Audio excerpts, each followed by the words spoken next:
Kalau menjawab bisa, berarti ayolah Pak, kita sama-sama merawat. Oke. Di saat nanti Bapak memperluas kebunnya, maka dampaknya nanti airnya akan mati. Oke. Di saat mata airnya mati, mungkin Bapak punya kopi, tapi punya uang banyak, tapi di saat nyeduh kopi tidak ada airnya, harus beli. Harusnya konservasi itu bukan program dari pemerintah, tapi kebutuhan masyarakat yang ada di sekitar hutan. Di saat konservasi jalan, tapi nilai ekonomi, kebutuhan ekonominya tidak jalan, maka tetap ada irisan di situ yang harus ditinggalkan. Makanya ekonominya harus dicukupi, konservasi harus dijalankan. Kita kembalikan mulia seperti dulu, tapi tidak meninggalkan ekonominya tadi. Dengan cara petani ini merawat kebunnya.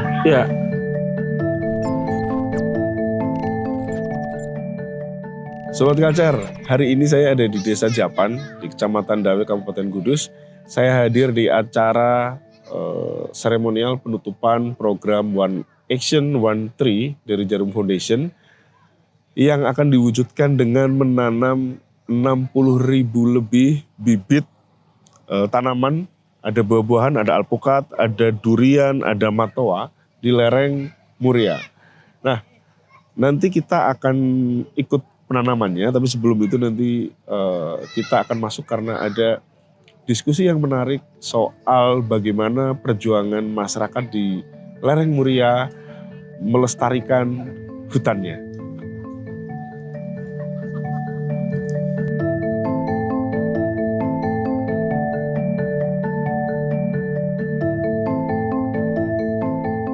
Sobat Culture, saya sekarang bersama dengan seorang tokoh yang bisa dikatakan tahu A sampai Z tentang Muria. Ya, nah, beliau adalah Pak Teguh Budi Wiono. Pak Teguh, selamat siang. Selamat siang. Ya, tadi Pak Teguh ketemu dengan saya karena ada acara penanaman pohon ya Pak ya? Iya. Ada 60.000 lebih bibit pohon yang ditanam di lereng Muria. Nah, Pak Teguh, kalau tadi saya lihat itu kan sebagian besar itu pohon buah-buahan. Iya. Nah, itu apakah ya pohon buah-buahan ini bisa jadi apa ya, punya fungsi ekologis yang bisa, ya kita tahu ya lereng Muria itu kan banyak yang tandus gitu ya. Iya. Itu gimana Pak Teguh? Jadi kalau kebetulan yang di Mulia ini ya, kalau di Mulia itu pohon buah-buahan itu kami menanamnya di lahan hak milik. Kalau di lahan yang tidak hak milik, tidak kami tanami, yang dari bantuan dari Jarum Foundation. Jadi khusus bantuan dari Jarum Foundation untuk tanaman yang buah hak milik, tapi yang di atasnya, yang di dalam kawasan, kami mintanya untuk tanaman hutan. Tanaman hutan yang fungsinya adalah untuk menguatkan mata air dan untuk menahan bencana juga. Konservasi gitu ya, tanaman konservasi. Sementara tanaman buah-buahan ini adalah tanaman yang punya nilai ekonomi. Tapi ini ada hubungannya Pak antara tanaman tadi buah-buahan dengan lereng yang memang hanya ditanami oleh tanaman-tanaman konservasi yang tadi untuk apa, menghidupkan kembali mata air, terus menjaga tanah nggak longsor. Kami menganggap kalau ada tanaman buah di kebun masyarakat, maka masyarakat petani itu tidak akan merambah ke atas. Jadi saat mereka lupa untuk merambah, karena nilai ekonomis yang ada di bawah sudah cukup, maka hutan akan lestari. Makanya kami kembalikan hutan untuk habitat aslinya, kami bantu masyarakat untuk menguatkan ekonominya. Nah, tapi sebelum ngobrol lebih jauh nih, Pak Teguh ini kan warga asli Colo ini ya, desa. Colo itu desa ya? Desa Colo. Desa Colo, kecamatannya Dawe, Kabupaten Kudus. Ya. Nah, saya penasaran. Di zaman ketika Pak Teguh masih kecil, suasana lereng Muria itu seperti apa? Sampai tahun 1998. Ya. Jadi dulu kalau kemarin ada hujan yang sempat membuat bencana itu itu hujannya seperti itu Mas. Seperti itu? Seperti itu hujannya, tapi tidak ada bencana. Jadi bentar Pak Teguh, jadi Sobat Culture beberapa minggu yang lalu ya, daerah Muria itu dilanda hujan deras banget. Dan itu kemudian banyak titik-titik bencana, longsor, kemudian banjir yang kalau Pak Teguh ingat itu sama di masa kecil tapi tidak sampai terjadi bencana. Tidak sampai terjadi bencana. Jadi saya masih ingat betul hutan masih bagus, longsor itu jarang sekali. Bagus itu seperti apa hutannya, Pak Teguh? Pohon gede masih banyak tuh ya. Yang dirangkul tuh nggak cukup? Nggak cukup. Terus masih ada apa ya? Kalau orang sini menyebutnya jenggot gitu. Jenggot itu kayak yang menggantung kayak itu ya? tapi menggantung Oke. gitu. Banyak. Terus setiap kita ke hutan itu jenggot-jenggot itu mengeluarkan air itu, ada embunnya sampai sepanjang hari itu.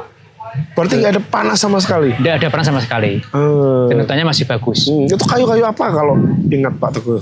Kalau jenis kayunya itu jenis pohon beranak. Pohon beranak itu memang jenis-jenis pohon yang memang endemik di Mulia ya. Terus ficus. Ficus itu kalau di Mulia itu ada beberapa.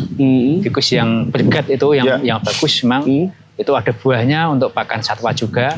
Jadi setiap ada buahnya itu pasti banyak burung, banyak binatang yang ke situ. Oke, berarti di zaman kecil itu ketika Pak Teguh nih pasti mainnya dengan teman-teman dong. Iya.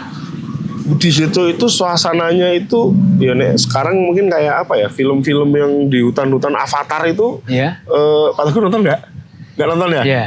Itu hutannya kan besar-besar, sama untuk bergelantungan hewan dan sebagainya. Jadi memang betul-betul hutan, memang. Betul-betul hutan. Betul-betul hutan. Tidak ada tanaman. Kalau sekarang kan hutan tapi bawahnya kopi. Iya. Nah, itu betul-betul hutan, tidak ada taman kopi. Jadi kalau dulu saya kecil kan bawahnya ketapel, belum ada senapan kan. Iya. Kalau ketapel, ke hutan, cari burung gitu kan. Burungnya juga macam-macam. Burung masih banyak. Burung ya sama kan, bersama. Dimulai setelah reformasi itu kan sebelumnya tahun 90-an itu mulai burung, mulai agak hilang. Setelah reformasi burungnya sudah mulai hilang, sudah mulai punah. Ganti kayunya yang hilang. Kayaknya enggak hilang. Alih fungsi. Kayaknya ditumbangkan, tanami kopi. Oke. Nah, jadi Sobat Culture ada satu peristiwa titiknya itu adalah saat reformasi. Jadi saya masih ingat karena di tempat tinggal saya di yang daerah perbukitan itu juga habis di tahun 98 reformasi. Salah satunya karena menganggap bahwa semua yang ada di perbukitan itu miliknya Pak Harto, sehingga perlu diambil ya Pak ya. Kalau salah kan seperti itu ya isunya. Pada walaupun sebenarnya ada orang-orang yang tidak bertanggung jawab memanfaatkan masyarakat di situ ya Pak ya. Iya, mungkin ya. Mungkin ya. Tapi salah satunya memang isunya adalah itu, sehingga masyarakat kemudian itu benar-benar ditebang saat itu ya Pak ya. Kalau hutan produksi, tebang, ambil kayunya jual. Hutan produksi. Kalau sini kan kebetulan pinus. Iya. Tapi kalau hutan lindung ditebang, kayunya roboh, ganti kopi. Jadi beda kalau hutan produksi jual kayunya, kalau hutan lindung ambil tanahnya. Nah, PR-nya adalah kemudian hutan lindung, karena hutan lindung itu sebenarnya adalah bermanfaat dalam sisi misalnya mata air. Terus kemudian apalagi Pak, biasanya kalau ya hutan lindung masyarakat itu kemudian merasakan manfaatnya apa selama ini? Kalau dulu ya mungkin ya. Kalau saya kan kebetulan tidak pecinta burung gitu ya. Tapi saya pecinta madu. Jadi mungkin dulu madunya lebih banyak. Oh ya. Madu lebih banyak. Bencana tidak ada. Udara masih bagus gitu kan. Karena suhunya dari tahun ke tahun tidak ada peningkatan. Kalau sekarang kan di Colo yang dulunya mungkin masih dingin, sekarang sudah mulai gerah gitu kan kalau musim kemarau. Oh, suka madu Pak? Suka madu. Dulu sampai sekarang masih ada madu di hutan yang sampai, saya kalau nonton di YouTube itu ya, yang sampai naik tinggi kayak gitu, ada juga itu di Muria? Masih banyak. Cuma sekarang kan sudah menurun, karena mungkin habitatnya, bunganya sudah tidak ada, akhirnya ya lebahnya yang mencari tempat di mana bunganya masih banyak. Oke, nah sekarang ini kembali ke tadi soal hutan lindung yang kemudian hilang tanamannya ya, kemudian berganti dengan kopi. Artinya tanaman yang sebenarnya fungsinya dari fungsi ekologis menjadi ekonomi ya. Iya. Nah kalau di sekarang ini kan sulit juga ya Pak ya untuk kemudian mengganti kopi itu jadi tanaman lindung, atau memungkinkan? Saya kira sulit ya. Sulit ya? Sulit. Karena pertumbuhan penduduk sangat cepat ya. Yeah. Kita ambil dari satu desa aja, setiap hari mungkin seminggu sekali ada yang lahir. Tapi belum tentu sebulan ada yang mati gitu. Jadi pertumbuhan penduduk berarti butuh ekonomi yang lebih. Kalau butuh ekonomi berarti satu sisi kalau warga di sekitar hutan berarti membuka perkebunan baru untuk mencukupi kebutuhan ekonominya. Makanya harusnya konservasi itu bukan program dari pemerintah, tapi kebutuhan masyarakat yang ada di sekitar hutan. Di saat konservasi jalan, tapi nilai ekonomi, kebutuhan ekonominya tidak jalan, maka tetap ada irisan di situ yang harus ditinggalkan. Makanya ekonominya harus dicukupi, konservasi harus dijalankan. Yang menjalankan siapa? Ya masyarakat sekitar hutan itu. Nah disitulah Pekamulya hadir di situ. Nah, Pekamulya apa Pak? Jelaskan ke Sobat Culture.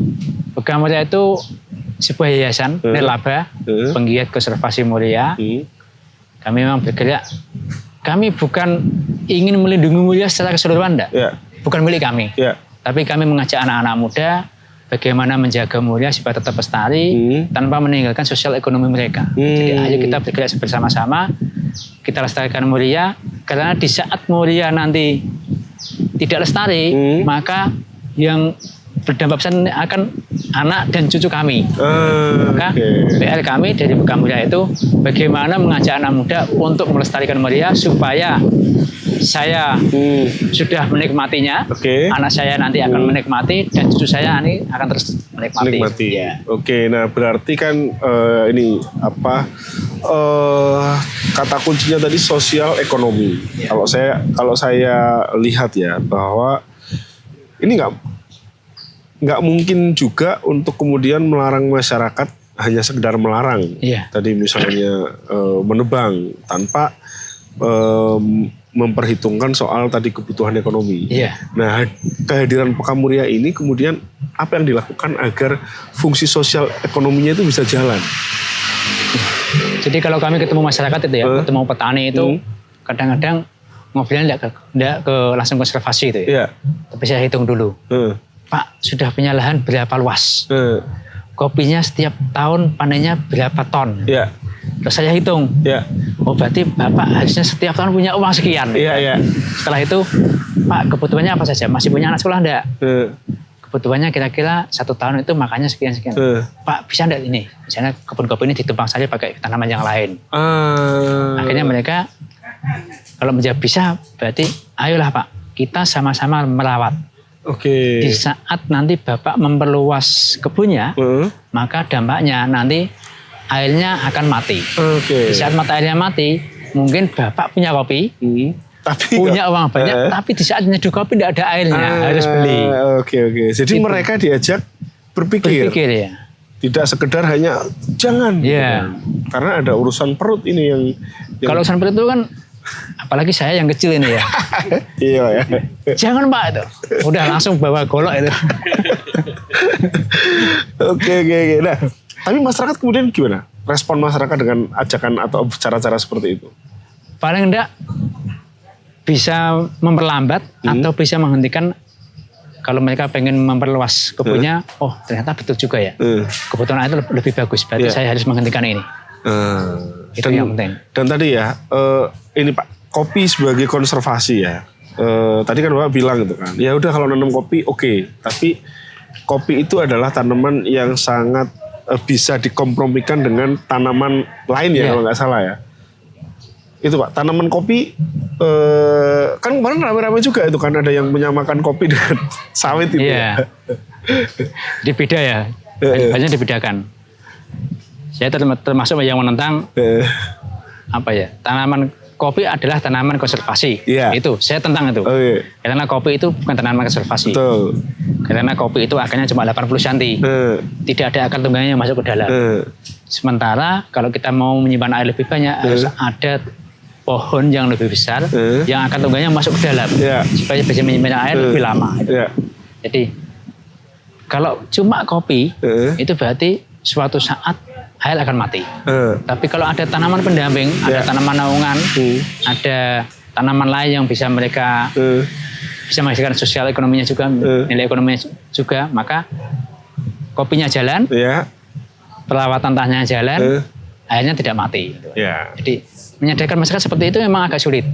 Harus satu-satu, Mas. Harus satu-satu. Ya, ketemu petani ngobrol setengah jam, 1 jam, terus mereka, Pak, kita punya PR yang sama. Saya menyadarkan masyarakat, tolong bantu saya untuk menyadarkan sesama petani. Gitu. Jadi ya memang harus meluangkan waktu. Iya betul. Kemarin saya sempat ada teman dari Sumatera, dia pengusaha kopi ekspor. Salah satu yang dia dorong sekarang itu memang menyadarkan petani-petani kopi untuk ada pohon naungan yang dia bisa menjaga itu ya. Nah cuma masyarakat kita kadang masih berpikirnya tadi itu ya, tidak sampai sejauh itu ya. Kalau masyarakat sekarang itu kan mikirnya yang penting saya nanam kopi, panen kopi, terus bisa mencukupi ekonomi saya. Makanya kalau yang sudah generasi tua ya, kalau diajak ngobrol seperti ini, pasti tidak nyambung. Selesai ngobrol ya udah. Makanya kemudian jenengan sasarannya ke anak-anak muda. Mulai sekarang saya kan belajar tani juga. Saya baru jadi petani. Saya ingin mencontohkan kepada anak-anak muda bahwa dengan pertanian yang cuma sempit seperti ini, saya bisa panen setiap tahun dengan beberapa jenis pohon, terus mencukupi ekonomi saya, gitu. Terus mulai mengajak bukan cuma petani, tapi menjadi pengusaha tani. Kan ada hitung-hitungannya kan. Saya harus keluar biaya berapa untuk berusaha, dan saya harus mendapatkan hasil berapa untuk saya mendapatkan laba seperti itu. Oke, nah kalau yang Pak Teguh lakukan itu untuk menunjukkan nih loh ke petani-petani lain ya, itu dalam bentuk tadi kopi, kemudian ada pohon lain atau apa? Kopi, ada alpukatnya, ada duriannya. Terus kalau selama ini petani kan mengeluhnya di saat mereka nanam alpukat di kebun kopi mau berbuah. Kalau ada buahnya kecil-kecil, itu karena mereka mungkin menurut saya itu mereka salah pupuk. Di saat ada pohon lain yang keluar bunga, maka harusnya pupuknya kan yang bisa menghasilkan buah. Betul. Kalau mereka merawat kopinya untuk menghasilkan kopi, berarti tanaman yang lain diabaikan. Tapi kalau mereka merawat pohon yang lain, tanaman kopinya yang ikut. Jadi tanaman lainnya, alpukat, duriannya berbuah, tanaman kopinya ikut berbuah. Memang lebih mahal sedikit, tapi untuk dilihat dari sisi ekonomisnya lebih banyak. Oke. Iya, itu kemarin saya juga punya teman saya yang di Sumatera Barat itu juga menyarankan alpukat tadi itu. Jadi berarti Bapak edukasinya ketika kemudian mereka tertarik, Pak, pertanyaannya terus with opo gitu kan, pohon apa nih gitu kan ya, dengan kopi. Tadi edukasi soal buah, apa alpukat atau durian, sekaligus cara nanamnya ya biar berbuah ya. Oke, nah ini Pak Teguh, hari ini kan kita ada acara One Action One Tree ya, yang ini sebenarnya kan kalau yang konservasi yang dari Jarum Foundation udah lama sebenarnya. Udah lama. Nah itu tanaman-tanaman yang kemudian ditanam sebagai tanaman jenis konservasi itu apa aja? Kalau kebetulan yang program saya itu yang masuk saya itu memang untuk petani tanaman buah tadi. Alpukat, durian, pete, cengkeh. Itu punya nilai ekonomi. Kalau saya yang di atas untuk pemulihan habitatnya, saya fikus sama bambu. Kenapa bambu? Karena kebetulan di Desa Colo itu ada sungai. Yang sungai itu airnya itu mungkin mengandung belerang, jadi airnya kuning. Saya kepengen supaya air itu bersih, mungkin butuh filtrasi di tanahnya. Jadi bambu itu salah satu akarnya kan menjadi filtrasi secara alami. Sementara untuk fikusnya nanti kami tanam di ladang yang lebih tinggi supaya airnya tidak mati. Kembali lagi ke sebelum tahun 98. Sebelum tahun 98 itu saya pergi ke sungai, renang itu masih bisa walaupun musim kemarau. Tapi sekarang ya musim penghujan itu paling berapa 3 bulan itu ya. Itu airnya sungainya hidup, setelah itu ya kecil karena mata air kan diambil langsung ke masyarakat. Tapi Pak, dari program yang tadi ya sebelum ada One Action One Tree tadi Jarum sudah punya banyak kontribusi lah. Itu kelihatan ada perubahan nggak sih? Kalau perubahannya kalau yang di mata air belum ya. Tapi kalau di ekonomi mungkin sudah mulai. Ya. Di ekonomi itu kan kalau saya mulai tahun 2021 menanam berarti mungkin tahun 2026 ini mulai berbuah. Jadi akan ada peningkatan ekonominya di petani. Terus di saat itu sudah mulai meningkat berarti nanti petani sudah mulai lupa tadi kan untuk ke hutan gitu. Akhirnya hutan yang kami tanami itu bisa hidup. Ditanya karena mereka kan lupa dengan kopi yang di hutan. Nah, akhirnya bambunya hidup, fikusnya hidup, air akan kembali.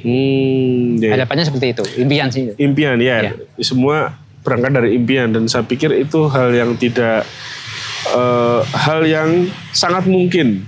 Karena kalau melihat beberapa cerita, ada beberapa kayak di lereng Lawu itu ya, Mbah siapa? Lupa aku yang dia menanam fikus. Terus kemudian setelah Mbah Sadiman. Itu kan fikus ya kan dia sendirian bahkan ya. Beringin ya, itu sampai kemudian muncul mata air. Harapannya ya karena di Muria dulu itu memang mata airnya banyak sekali kan. Ini kan sebenarnya tinggal menghidupkan lagi gitu ya. Nah, kalau dari sisi tadi ekonomi ya, di sini kan, nah ini Sobat Culture kalau ngelihat ya, ini itu jeruk pamelo ya. Ini juga asli sini juga ya. Asli. Tapi sebelumnya ketika masa kecil sudah ada juga. Kalau dulu belum ada. Dulu namanya jeruk Bali. Jeruk Bali itu Bali. Yang isinya putih. Kalau pamelo ini kan isinya merah. Ini bisa juga untuk ditanam di lereng-lereng atau khusus kalau pamelo? Biasanya kalau pamelo itu kan karena buahnya manis ya. Kalau ditanam di kebun itu bagus juga. Cuma musuhnya nanti kalau di sini monyet. Iya, benar-benar. Jadi belum sempat panen sudah panen dulu gitu ya. Nah, Pak Teguh ini juga di Pekamuria itu konservasinya tadi selain menghidupkan kembali mata air yang mati, itu juga fauna di dalamnya ya. Ada macan tutul sama elang Jawa juga ya Pak. Nah, dua hewan ini macan tutul kan jadi maskotnya Kudus ya. Bukan hanya Kudus ya, macan Muria lah ya istilahnya. Macan Muria. Nah, itu kondisinya dengan habitat yang sekarang itu bagaimana? Kalau saya itu mulai di macan tutul itu 2016. 2016, setelah itu 2018 jalan dengan Jarum Foundation. Sampai 2020 itu kami menemukan 20 individu. 20 individu? 14 individu. 14 individu. 2020 itu 14 individu. Saya belum di PK itu, masih di PMPH, Perkumpulan Masyarakat Pelindung Hutan. Setelah itu jalan lagi 2022 sampai 2025 juga menemukan 14 individu. Berarti ada dengan habitat yang seperti ini, mereka masih bisa hidup gitu ya. Dan ternyata ada penyesuaian. Mereka termasuk binatang yang bisa menyesuaikan diri. Di saat kopi sudah merambah naik, ternyata mereka tidak kehilangan satwa mangsanya itu.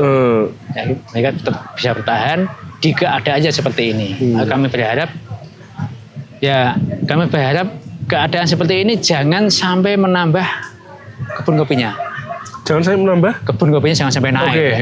Tapi kita bolehkan pelan-pelan. Bagaimana supaya ekosistem itu jalan, maka harus mulai dari nol lagi.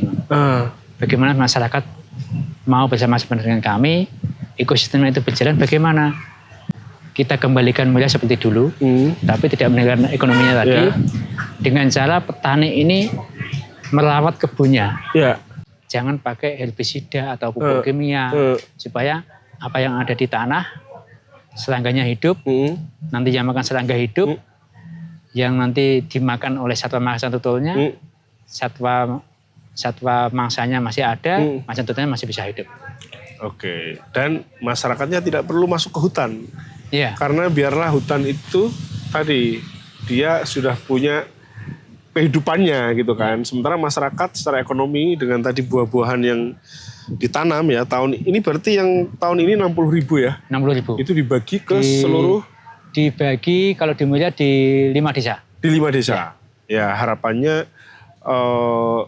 mungkin 4-5 tahun lagi ya?